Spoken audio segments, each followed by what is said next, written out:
Hello students, welcome to our YouTube channel Science Analysis. तो आज की इस वीडियो के अंदर आप सभी की डिमांड से हम लोग क्लास 10 हिंदी को डिस्कस करने वाले हैं, जिसमें हम लोग लेकर चल रहे हैं गद्य पद्य से संबंधित इंपॉर्टेंट क्वेश्चन। ठीक है, जो कि 2023 के लिए काफी ज्यादा इंपॉर्टेंट है।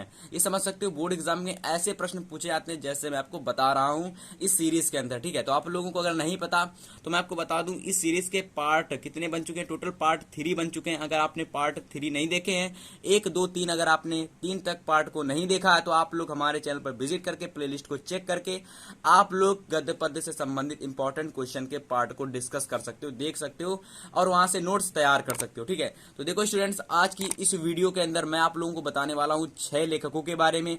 जो आपके 6 लेखक है ना, इनके मोस्ट इंपॉर्टेंट कृतियों को डिस्कस करेंगे। साथ ही साथ कृतियां जो जिस विधा की हैं उसको भी हम डिस्कस करेंगे। ठीक है, तो ये 2023 के लिए बहुत ज्यादा इंपॉर्टेंट प्रश्न है, बहुत ज्यादा। आप लोग इन्हें जरूर से तैयार करना, नोट्स तो जरूर से आपको उनकी बनानी है। ठीक है, और अगर आपको इसकी पीडीएफ चाहिए हो तो आप लोग को कुछ नहीं करना है, वीडियो को लास्ट तक देखना है। वीडियो को तो आप लोगों को वीडियो को लास्ट तक देखना है। वीडियो में कहीं पर बीच में मैं आपको बताऊंगा कि आप लोगों को इनके नोट्स कहां से मिल सकते हैं। ठीक है, फ्री में एकदम। तो देखो, सबसे पहले हम लोग डिस्कस करेंगे लेखकों के बारे में। तो देखो, पहले जो आपके लेखक हैं आचार्य रामचंद्र शुक्ल।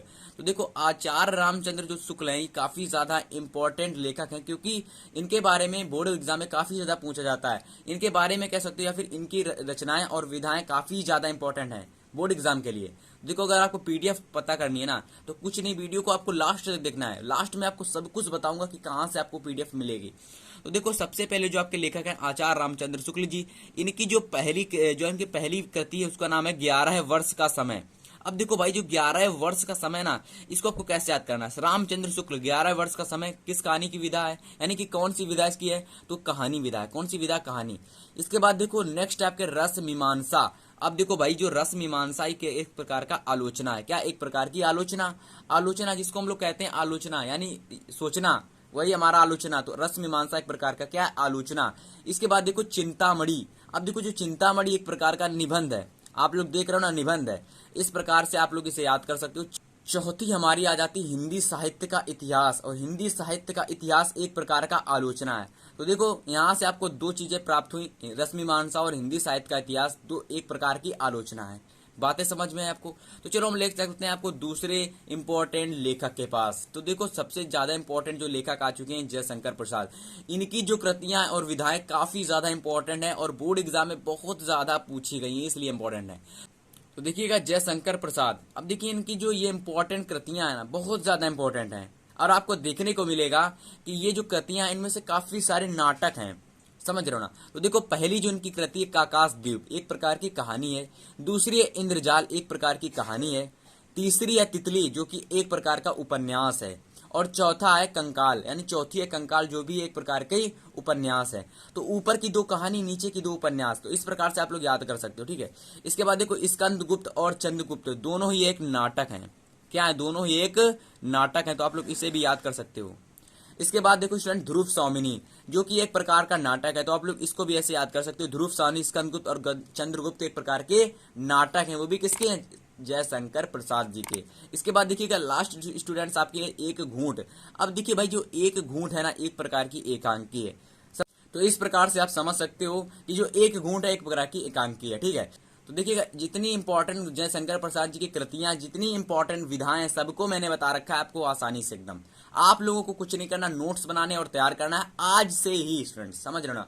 तो चलो अब हम आपको ले चलते हैं कुछ और इंपॉर्टेंट लेखक और उनकी कृतियां और उनकी विधाओं के बारे में। ठीक है, तो देखिएगा, दूसरे आपके हैं लेखक रामधारी सिंह दिनकर, जिनकी इंपॉर्टेंट रचनाएं यहाँ पर या फिर समझ सकते हो इंपॉर्टेंट कृतियां यहाँ पर लिखी हुई हैं। तो देखो, सबसे पहली जो उनकी कृति है वो अर्धनारीश्वर है। क्या है, अर्धनारीश्वर। अब देखो भाई, जो अर्धनारीश्वर एक प्रकार का निबंध है।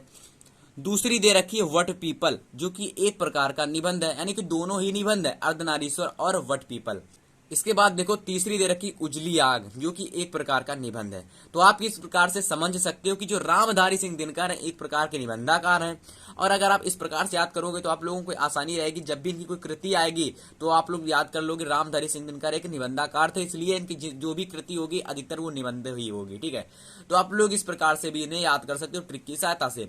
अब देखो चौथे नंबर पर जो हमारे लेखक आ जाते हैं जयप्रकाश भारती, और इनकी ये पांच इंपॉर्टेंट कृतियां हैं। तो फटाक से जल्दी से इसको एक बार डिस्कस करेंगे। तो हिमालय की पुकार एक प्रकार का निबंध है बच्चों। इसके बाद देखिए बर्फ की गुड़िया, जो कि एक प्रकार का निबंध है। इसके बाद देखो अनंत प्रकाश, क्या है? अनंत प्रकाश, जो कि एक प्रकार का निबंध है। शुरुआत के 3 निबंध है, हिमालय की पुकार, बर्फ की गुड़िया, अनंत प्रकाश। तो इतनी चीज आपको समझ में आई? आप लोग कमेंट करके बताइएगा, ठीक है। और आपको नेक्स्ट वीडियो किस टॉपिक पर लानी, ये भी आप लोग कमेंट करके बताइएगा।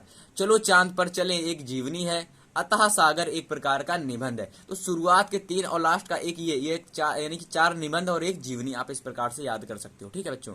तो देखो अब हम ले चलते हैं आपको राजेंद्र प्रसाद के पास, जो कि डॉक्टर राजेंद्र प्रसाद का पूरा नाम है।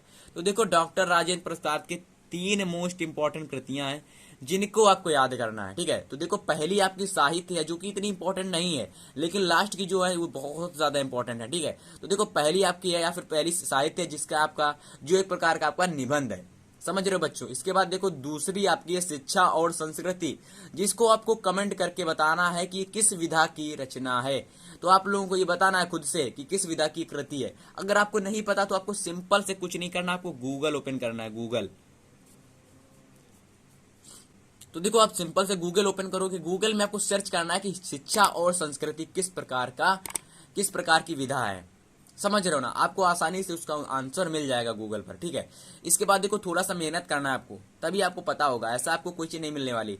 इसके बाद देखिए तीसरी जो आपकी कृति है मेरी यूरोप यात्रा, जो आपकी एक प्रकार का यात्रा वृत्तांत है या फिर यात्रा वृत्त है, ठीक है। तो इसे ट्रिक की सहायता से आप लोग याद कर सकते हैं कि मेरी यूरोप यात्रा आ रहा लास्ट में, इसलिए शुरुआत का शब्द यात्रा होगा। अब जब शुरुआत का शब्द यात्रा होगा तो इस पर आधारित केवल एक ही विधा है, वो भी यात्रा वृत्तांत या फिर यात्रा वृत्त, ठीक है बच्चों। इसके बाद देखिए छठे नंबर पर आप लोग ले सकते हैं भगवत शरण उपाध्याय, जो कि जिनकी आपको 2 याद करनी है। तो यानी सीक्वेंस में मैंने यहाँ ले रखा है सबसे ज्यादा इंपॉर्टेंट, सबसे ज्यादा इंपॉर्टेंट, सबसे ज्यादा इंपॉर्टेंट, सबसे ज्यादा इंपॉर्टेंट, ठीक है। तो लास्ट आपके भगवत शरण उपाध्याय हैं, जिनकी ये 2 मोस्ट इंपॉर्टेंट कृतियां जिनको याद करना है। पहली आपकी खून के छींटे, जिसमें पहला आपका निबंध है, इनका खून के छींटे एक प्रकार का निबंध है बच्चों। इसके बाद देखिएगा ठूठा आम, जो कि एक प्रकार का संस्मरण विधा है, ठीक है। आप लोगों ने अगर संस्मरण विधा को नहीं पढ़ रखा तो मैं आपको बता दूं, संस्मरण भी एक विधा होती है, समझ में आया। तो इस प्रकार से स्टूडेंट्स मैंने आपको 6 लेखकों के बारे में बताया और उनकी इंपॉर्टेंट विधाओं को बताया, इंपॉर्टेंट कृतियों को बताया, ठीक है, जो कि 2023 के लिए काफी ज्यादा इंपॉर्टेंट थी। तो बच्चों अगर आपको ये वीडियो पसंद आया हो, वीडियो को लाइक करके अपने फ्रेंड्स के साथ शेयर करना और उनको इस चैनल के बारे में बताना कि साइंस एनालिसिस चैनल क्लास 10 सभी विषय की तैयारी 100% फ्री में करा रहा है। और अगर कोई नोट्स से अवेलेबल जानकारी आपको चाहिए तो आप लोग टेलीग्राम पर ज्वाइन कर सकते हो एकदम फ्री में।